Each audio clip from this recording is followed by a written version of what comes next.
Republicans are more concerned about keeping this as a campaign issue than they are about governing and solutions. The bottom line is House Democrats believe we can and should secure our border while opening up more legal pathways. That was House Democratic Caucus Chair Pete Aguilar responding to President Biden's executive actions impacting asylum seekers. The administration's move comes after the Senate failed twice to pass a revived border deal last month. California Democratic Congresswoman Nanette Diaz Barragán joins us now. She is the chair of the Congressional Hispanic Caucus. And thank you so much, Chairwoman, for making time to talk with us today. I wonder if you and the caucus had any heads up that President Biden was going to make this announcement today. Yes, there were several members of the Hispanic Caucus leadership that were briefed in advance of today, just a couple days ago. In an interview earlier this month, you said that you had a great fear that innocent people would be turned away because of these executive actions. And now that you've had a chance to sift through the details, I wonder, are you still worried? I am very worried. I'm very concerned, and I'm disappointed that this is a direction that the president has gone in.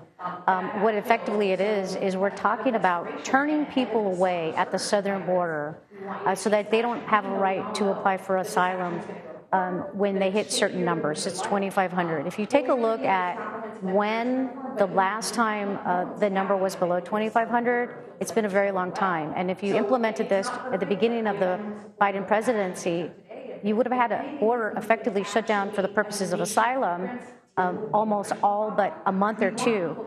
And this is America. In the U.S., we have a legal right to apply for asylum. Look, we all agree that the border and the immigration system is broken and that we need to make reforms. But Republicans don't want to do that. And they don't want to invest any money. They don't want to work on policy together. And so, we've heard from the president that he felt he had to take executive action. The Hispanic Caucus believes that there are better ways to do this and that there should also be positives that are paired because the American people want positives. They want to make sure things like protections for immigrants that have been here for a long time. And speaking of that, I know that you have pushed the Biden administration to do more when it comes to providing pathways to lawful status for long settled immigrants. What is it that you want the administration to do now? Well, as quickly as possible, we would like the president to provide protections for undocumented folks who've been here for a long time. One of those things is parole in place for the spouses of U.S. citizens, making sure that we're keeping families together. These are people who've been here for a long time that we know they're our neighbors, our friends. They're married to American citizens, and yet they're at risk of being deported. They have a hard time to get a visa, to get a work authorization.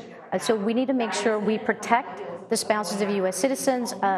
We would like the president to provide that protection as quickly as possible, immediately.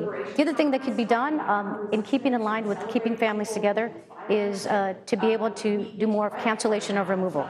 We have many immigrants who provide caregiving to family members, and so there are opportunities to do that as well. Other legal pathways, like open up more slots for CBP.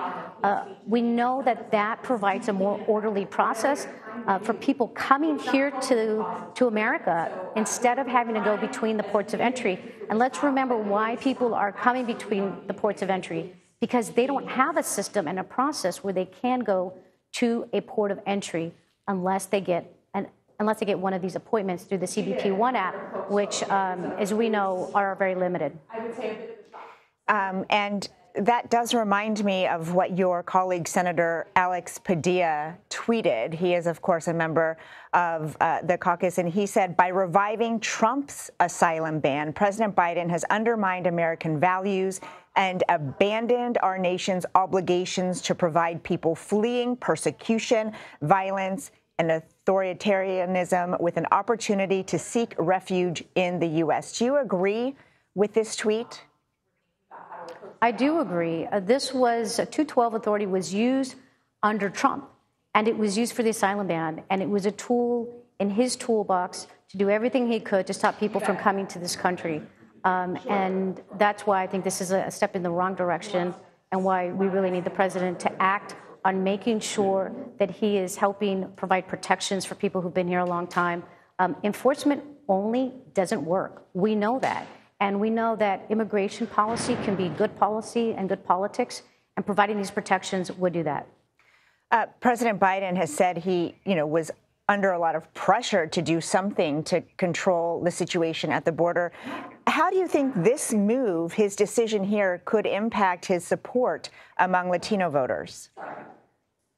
Well, there's lots of things that we could try to do, including making sure that there's more resources and moving folks around and surging to provide an opportunity to get personnel down there at the southern border. The idea here is we want to make it more orderly to process people and get the manpower down there. How is it going to do? We don't know yet. This is why I think it's important for the president to act as soon as you can and immediately to let Latinos across the country know that he's working to help provide protections. Again, it's pairing the positives. It's giving those who've been here for a long time something. They've been promised for a very long time comprehensive immigration reform, and the Congress has failed to do that. And we have to do that. That is on us. But the president can help provide these protections to make sure we're keeping these families together. And I think that is going to help. And I think that the voters and the polling tells us across the country that they don't want enforcement-only policies. They want to make sure to have orderly process, some enforcement, but they want to make sure that we're also helping provide these pathways and to provide protections to those undocumented immigrants that have been in this country for a very long time, whether it's dreamers, whether it's farm workers, and the spouses, of course, of U.S. citizens.